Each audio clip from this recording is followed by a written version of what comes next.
मीरा ने जब से उस घर में पैर रखा था, ससुराल को ही अपना सब कुछ मान लिया था।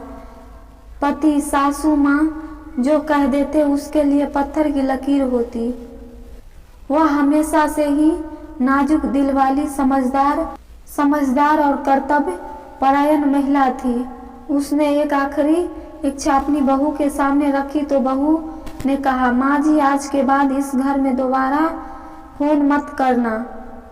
अब जो भी है, जहाँ भी है, जैसा भी है उसी में संतोष करो और रोज रोज फोन करके परेशान करना भी बंद करो, नहीं तो जो कल रात होते होते रह गया वह दोबारा भी हो सकता है। मीरा जी अपनी बहू के सारे शब्दों को कानों में गरम गरम पिघलते हुए शीशों की तरह गिरते हुए महसूस कर रही थी। मगर अब यहाँ रहना उसके लिए जीते जी मरने के समान था। इंतजार था तो बस बेटे का, जो शाम के 5 बजे तक अक्सर घर आ जाया करता था। एक बार उसे देख लेने की इच्छा बहू को बिल्कुल भी मंजूर नहीं थी। आखिरी इच्छा के लिए बेटे के घर की चौखट पार कर 3 घंटे का सफर अकेले तय करके अब अपने गांव पहुंच गई थी। अपने घर की दहलीज पर लुटी पीटी सी महसूस कर रही थी।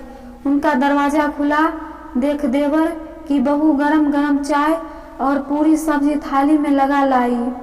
उसका प्यार देख उनकी आंखें भर आई। अभी रात का खाना तो हो गया था, मगर अब अगले दिन क्या, इसी सोच में उनकी नींद बहुत कोसों दूर थी। दूर दूर तक कोई उम्मीद नहीं दिखाई दे रही थी। तो खोई गई अपनी अतीत के गलियारों में। आज से 46 साल पहले जब इसी घर के दरवाजे पर क्या शान से सासू माँ ने स्वागत किया था।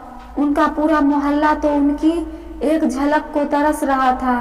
होता भी क्यों ना, एक तो इतनी नाजुक सी, ऊपर से जमींदार की बेटी, कैसे ढेर सारे दहेज के साथ ब्याह कर आई थी। देखने के लिए आधा गांव इकट्ठा हो गया था। मुंह दिखाई के समय जितने मुंह उतने बातें होती थी। कैसी ऐसी परी सी लड़की माँ बाप ने दहेज को ब्याह दी। रात में जब कमरे में पहुंची तो पति क्या होता है सुबह तक जान गई थी। दिन बीत गए, उनकी अहमियत उन्हें समझ आने लगी।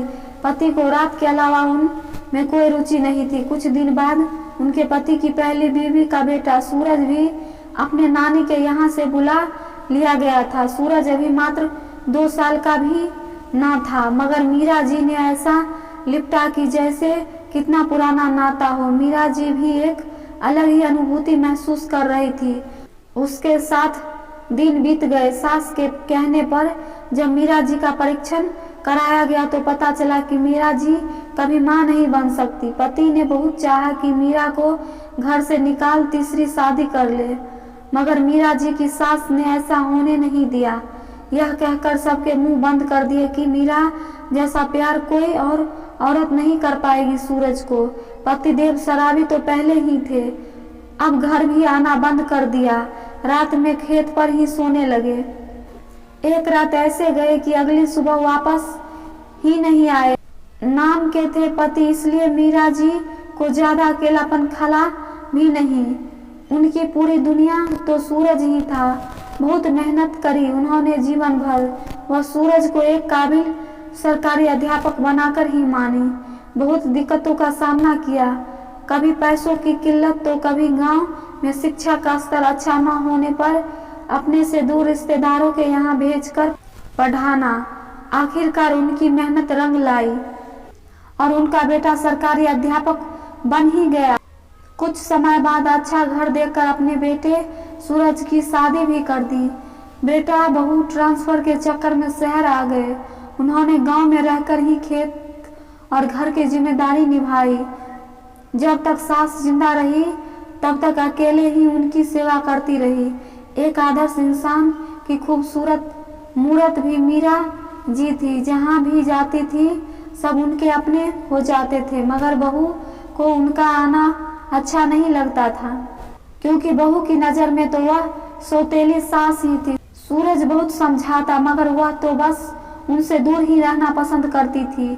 हाँ, जब उसे उनकी ज़रूरत होती तो खुद व खुद बुलाकर अपने घर ले जाती थी। बेटे के 2 बहुएं हुए, खूब तमीरदारी करी बहू की, मगर महीने 2 महीने बाद जब गांव आने के लिए कहती तो बहू पलटकर रोकती भी नहीं थी। अब बहू को उनकी ज़रूरत कम लगने लगी थी। पहले तो वो खुद ही बेटे के घर पहुंच जाती थी, मगर अब कुछ सालों से सुनने में दिक्कत काफ़ी बढ़ गई थी, इसलिए अकेले सफ़र करने से घबराने लगी थी। तो जब भी आने की इच्छा होती तो बेटे को फ़ोन कर देती थी। बहू जो अब खुद सास बन गई थी, उसे अब मीरा जी का आना जरा भी पसंद नहीं आ रहा था। कभी भी तानों के ऐसे तीर छोड़ती कि बेटा की आहत हो जाता। बहुत समझाता कि उन्होंने उसके लिए बहुत कुछ किया है, बदले में कुछ नहीं मांगा।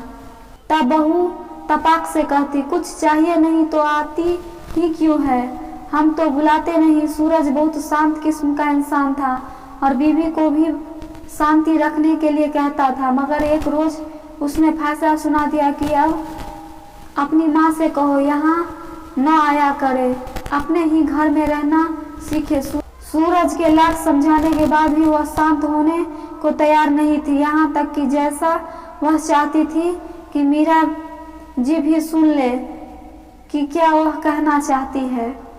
बात इतनी बढ़ गई कि उसने मीरा जी को बाज तक कह दिया, तो सूरज ऊंची आवाज में बात तक नहीं करता था।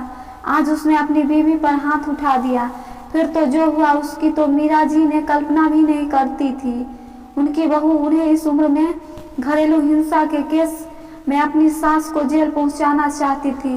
सूरज ने बहुत पैर पकड़े, माफी मांगे, तब जाकर उनकी बहू का गुस्सा शांत हुआ। अगले सुबह सूरज समय से पहले कॉलेज जा चुका था। माँ बेटे की राह देख रही थी तो बहू ने अपना फरमान सुना दिया और अपनी सास को धक्के मारकर घर से बाहर निकाल दिया। सूरज को जब यह बात का पता चली तो बहुत दुख हुआ उसे। वह कॉलेज से घर तो आ गया था, मगर अंदर जाने की हिम्मत नहीं हो रही थी। सुबकियां भरते भरते बस एक ही बात बुदबुदा रहा था, माँ माँ। अगली सुबह सूरज ने सबसे पहले अपनी पत्नी के खिलाफ एफआईआर किया और अपनी माँ को अपने घर दोबारा लेकर आया तो पत्नी के तेवर चढ़ गए और वो अपने पति के हाथ से अपनी सास का बैग छीनते हुए बाहर फेंकने जा रही थी कि सूरज ने अपनी पत्नी के गाल पर तपाक से 2 थप्पड़ जड़ दिए और उसे घर से बाहर निकाल दिया, जिस तरह से उनकी माँ को निकाला था। एक ही झटके में उसकी सारी अकड़ निकल गई थी। मीरा जी ने बहुत समझाया कि बेटा बहू के साथ ऐसा मत करो, लेकिन बेटे ने उसे माफ करने से साफ इनकार कर दिया। रोते हुए जब वो अपने बेटे के घर पहुंची तो बेटे ने भी उसे अपने पास रखने से इनकार कर दिया, क्योंकि बहू भी इतनी दिनों से अपनी सास के बुरे व्यवहारों से अच्छी तरह वाकिफ हो गई थी। अब तो उसका रहने का कहीं भी ठिकाना नहीं रह गया था। वह दर दर की ठोकरें खाती रही।